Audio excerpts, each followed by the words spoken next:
Approach, Guardian. Believe me when I tell you that I did not know of Savathun's deception until she arrived in the Dreaming City. She offered me a bargain. If I exercise her worm, she will release Osiris and help us defeat the Black Fleet. I recognize the risk. Her inevitable betrayal is all but a guarantee. But without her worm, Savathun is vulnerable, unprotected by the security of her throne world. Mortal. To separate Savathun from the parasite inside her, I need Techians, skilled awoken mystics. Few still live. Most were lost guiding my return to the Dreaming City when Xivu Arath ambushed us. But I can still feel their minds. The mystic compass you hold will reveal pathways to each lost Techian. Relight the pathways of the Ascendant Plane, and guide my people back to me. My wrath, Petravenge, will brief you further.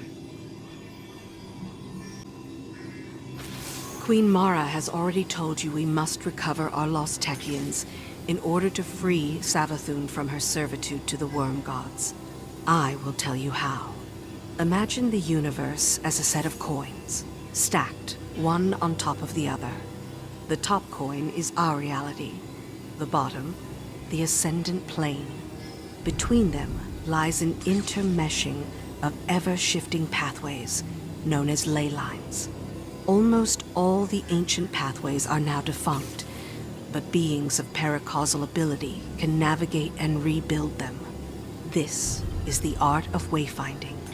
We know our lost Techians are stranded somewhere among the ley lines, and they're leaving us markers to follow. I'm forwarding you the coordinates to the first marker. It should tell us which ley line to look in. Then we'll use the blind well to tear open a rift and send you through to find them. Xivu Arath is desperate to capture her sister. Her forces, which now include the Taken, will attempt to stop you at every turn. Listen, I know your crow intends to accompany you. Mara also wants him close. Our Techians went to retrieve Queen Mara on my orders. This can't fail. Not because of him.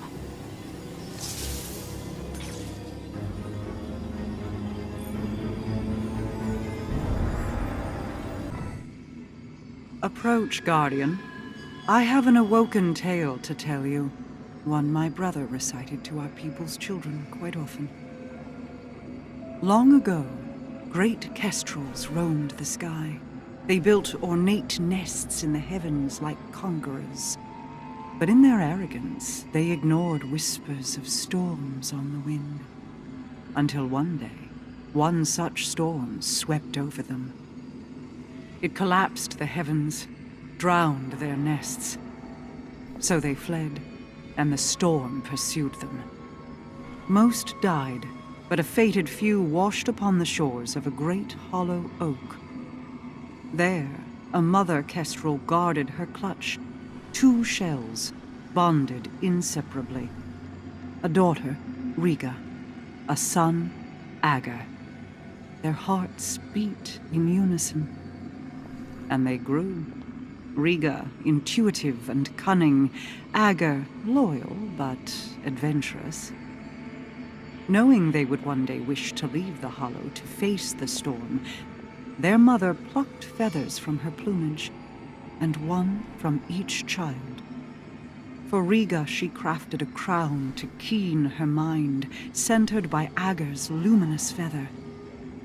For Agar, she crafted a scepter, cored by his sister's obsidian feather to guide his spirit. There is truth in this tale. The scepter and crown, they are real. One I already have. The other, you will retrieve for me. When you return, I will tell you the rest.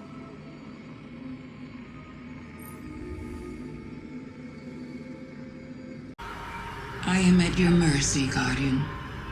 This construct protects me from those who wish me harm, from my worm's hunger. But it is a prison, too. Quite elegant, don't you think?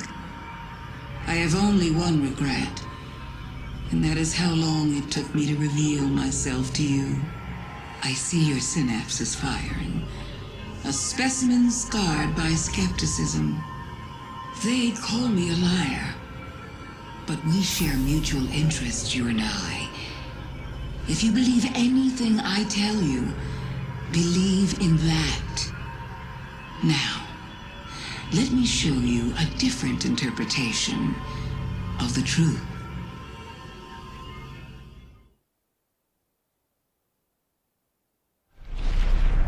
Who is Savathun, you ask? You already know. Oh, guardian mine. I am your friend. I tried to protect you from the Black Fleet. You called it interference. Don't worry. I was not offended. Instead, I found a form more pleasing to your eyes. Osiris was lost. Lightless. I saved him from Xivu Arath and assumed his shape so I could guide your victory against her.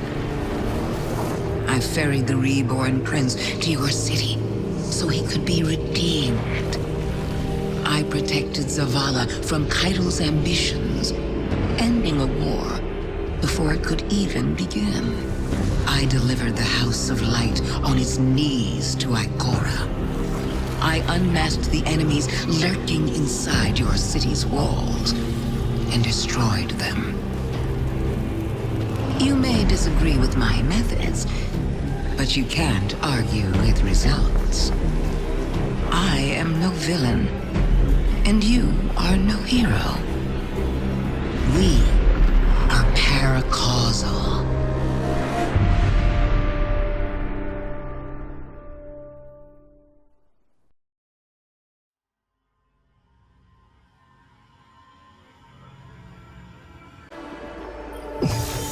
This is the gatehouse. It leads to many places. The vault where I stowed the scepter is one of those places. The Atlas skews you've collected serve as star charts of sorts, used to map and navigate ley lines back when they could be freely explored. Uldren had been searching for Ager's scepter for some time when he made these. Another daring venture to win my affections, against my better wishes. He often embedded travel logs into his skews. Here.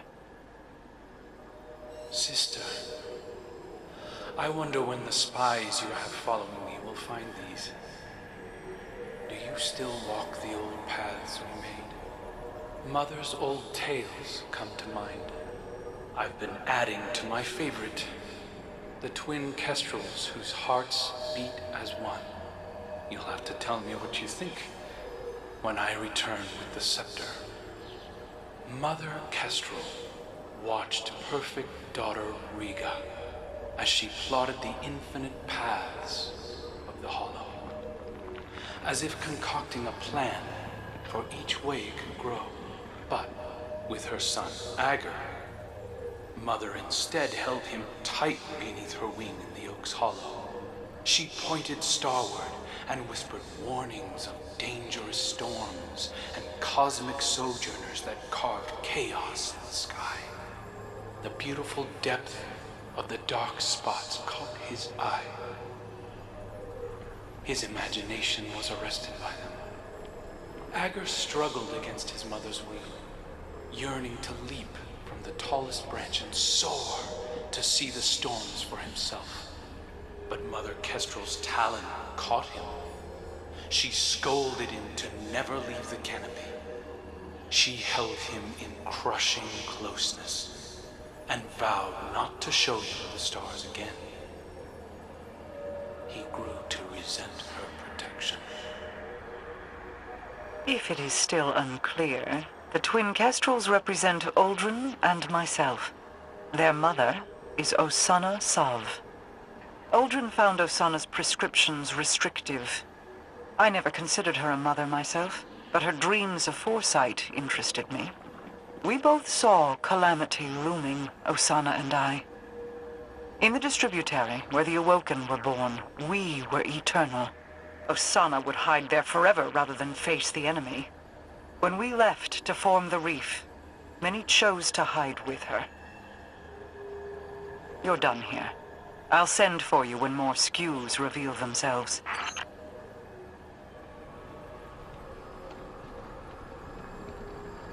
And you're certain she's contained?